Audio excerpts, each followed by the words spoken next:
He who hesitates in his choosing inevitably invites circumstance to make the choice for him, or something like that. That's a paraphrasing from the author Hunter S. Thompson, who actually I have 2 pictures on my wall of Hunter S. Thompson.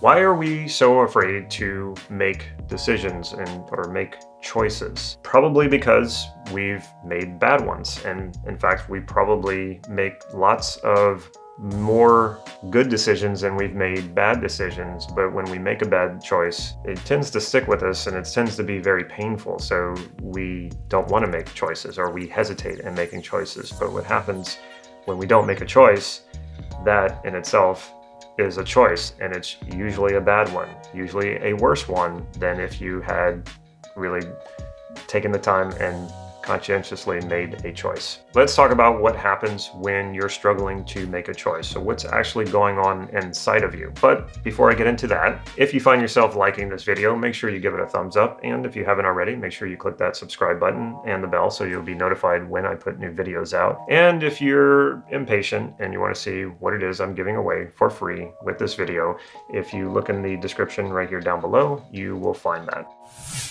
So what is happening when you are struggling to make a choice? Well, it could be one of the things I'm going to mention, and it could be a combination, or all of the things that I'm going to mention here. What is happening for most people in general is they're not very consciously aware of all the stuff that's going on in their unconscious, but we can always take what's in our unconscious and make it conscious if we know what we're looking for. And this is really what is at the heart and the foundation of Neuro-Linguistic Programming, which is why I love it so much. So one of the things that is probably happening for you when you're going to make a choice or a decision and you're not clear and you're hesitating is your values are confused. So let's start off with values. Most people don't know what their values are.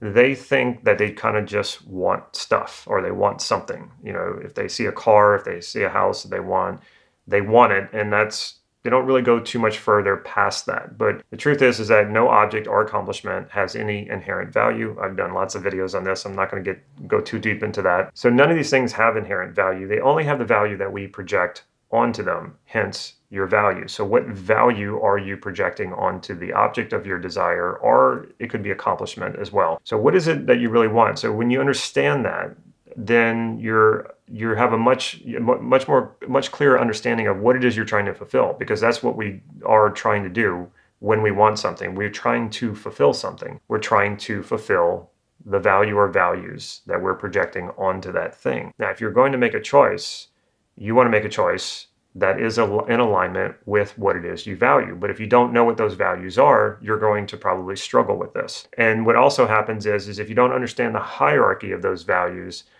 again, once more, you're going to struggle with this because it's going to feel like the values are competing with each other. So for example, I want to go buy a car. Well, what is most important to me about the car that I want to buy? And so some things start to come up, right? The values start to come up. Well, I want a car that's really safe. I want a car that looks good, that looks like a professional would drive it. And I want a car that's comfortable. Okay, so one thing is status, another thing is safety, and another thing is comfort. These are all values. But what is the hierarchy of these values? And are you willing to go without some of these values? Like maybe this security or safety in the vehicle is the most important thing. And comfort would be second. And then the status thing, maybe that's the least thing, and maybe you'd be willing to go without the status thing if you find the right car that fits the right price that you're looking for too. And again, price could be also a value. If you haven't sorted this out and you don't understand the hierarchy of these values, you're going to have a hard time making a decision, because you're going to see maybe a car that fits all of them to a lesser extent or to a greater extent. And then you have another car that kind of does the same thing, but it hits certain values without hitting other values as well. So this can get very confusing if you don't know which ones are most important to you, which values are most important to you. So very, very important to know, well, what is the values behind the choice you're going to make? You know, what is it that you want? Choose choice, A is going to get you these values, B will get you these other values, and C will get you these other values. What do you value about each choice? And then knowing the hierarchy so that you're very clear about what it is you're willing to do without. You know, what is the most important thing? When you walk into a situation where you're negotiating or you're in sales or you're going to buy something, when you know what is the most important thing to you, It makes things so much easier to make choices around that. What else could be happening when you're struggling to make a choice? Maybe you just don't have enough external information. So the values part of it is more about, for you internally, what is going to fulfill you and what you're projecting onto the thing that you're trying to make a choice about. But sometimes we don't have enough external information. We need to gather information. We call this due diligence. Like before I make a choice about something, I need to know enough information about the choices in order to make an informed choice. If you think about, voting on some sort of proposition in your local government, how can you make a choice about that if you don't know what's really at stake here, if you don't really know what each choice will bring about? So we need to gather information. Now, you want to be careful too that this is probably also the place where people will hesitate the most. This is often the place where people will procrastinate and say things like, well, I need more information. And it doesn't matter how much information you gather, you still feel like it's never enough. It's impossible to have all of the information. You're never going to have all of the information, because what people are often doing is they're sort of hesitating because they want to see, what happens, or they want the future to already be here. Well, we don't know that. And chances are, if you hesitate in making that choice to find what the future brings, it's not going to be good. It is very important to gather information, to have enough information to make a well-informed choice. At the same time, this can be a double-edged sword. Don't use this as an excuse not to make a choice by constantly saying, well, I need more information. You're never going to have all of the information. You have to gather enough information to make a good choice. It's never going to be perfect, though. The third thing that often people struggle with when it comes to making a choice is understanding what is truly in your control and what is not within your control. So when you're going to make a choice and you're worried about what other people will think of you, or you're worried about things that, the events that can happen that are just completely out of your control, this can be difficult, because we can often get a little panicky and have anxiety about, well, what if this, and this happens? Or what if this, and, like this domino effect of all these possibilities of things that can happen. Well, we want to look at, well, what are the likelihood of those things happening? Because if there's a true likelihood of something bad happening as it relates to a choice you're making, we want to know what that is. But a lot of times people don't realize what's really in their control and what's not. And I find one of the biggest things is what other people think of you. What if I make this choice, what will other people think? Well, you don't really control what other people think about you. You have some influence, but you can make the best decision. And I assure you, someone will criticize you for it. You don't control that. Now, again, there are other things besides what people might think about you that are outside of your control that you want to consider.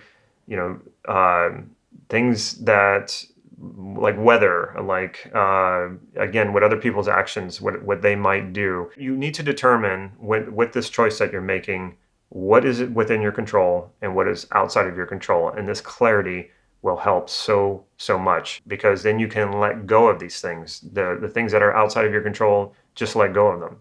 Will somebody criticize you for the choice you're going to make?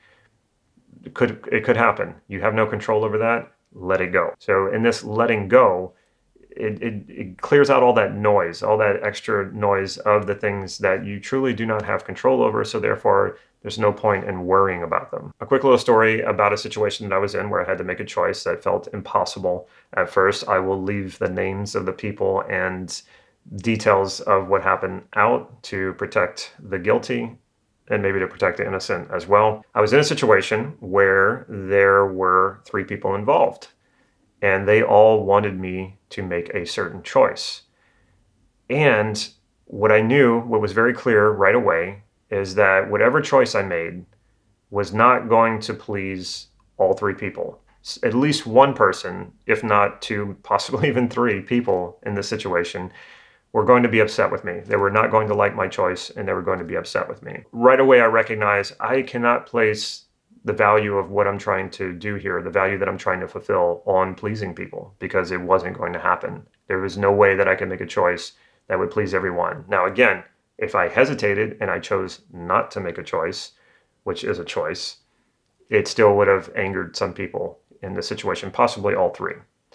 So not making a choice was going to be a problem here. So I needed to also realize, and which I did, that if I placed the value on pleasing people, I would probably do the same thing. I'd probably end up making a choice that could easily piss everyone off. But at least one person, again, was going to be upset. So that wasn't going to work either. It was a no-win situation if I placed the value on pleasing people. So right away, again, this is about what you control and what you don't control. I didn't control what those other people, how they were going to think or feel about the choice that I made. I set that aside. I got clear about what my values were. What were my values? If I made this choice or that choice, what was really going to happen here? And so I got clear about what my values were, and then I gathered some information. I asked some questions, and then I made a choice. And sure enough, one person was very upset with me. And I remember for the first time, I felt like my conscience was clear. I felt good about myself. I realized, you know what? I can go to bed tonight knowing that I made the best choice I could possibly make. I made a choice that aligned with my values. I made a choice based on what I had control over, not over what I didn't have control over. And I made a choice after gathering enough information. So at that point, I didn't know what was going to happen exactly, but I knew that no matter what happened, I made the absolute best choice that I could have made. So when you do that, when you make a choice that you know you're clear about your values, you're clear about the hierarchy of those values, and you make the choice that aligns with that most, and you've gathered enough information about what the situation was, and you're very clear about what you control and what you don't control, at that point you let it go. Because even if something negative happens, even if something bad happens, there's no possible way you could have known that. You cannot predict the future. You didn't have that knowledge. But based on the knowledge that you had to go with, based on your values, and based on what you had control over, you made a choice. And that is always going to be the right choice. That's always going to be the best choice, even if things don't work out exactly how you wanted them to. You have to go to bed at night with yourself. You have to wake up the next morning and look yourself in the mirror. So your choices need to be aligned with what it is that you value. And once you've done all that, then you let it go. You just let it go. And it's the most freeing thing when you do that. So let's summarize this real quickly. Know what your values are around the choices that you're going to make. Know what's within your control and what's not within your control. Gather information. Make sure you gather enough information. Don't get into analysis paralysis. Don't think that you need more information. You need more information when you have enough. Stop after you have enough information. And then once you make the choice, let it go. Know that you did your absolute best. Know that you made a choice that is aligned with your values, and then let it go. And again, it's the most freeing thing. And oftentimes, it is amazing how good those decisions turn out. So for me, back to my story about the 3 people, and I could only, somebody was going to be upset with me. It turned out that the person who got upset with me had some ulterior motives that I found out later as it related to me. So in making the choice that I made, it ended up pushing this person out of my life who actually had ulterior motives. And I was so grateful for that. Even though I wasn't happy that I upset her, in the long run, it worked out really, really well. Now, I'm not going to guarantee that every time it's going to work out that well.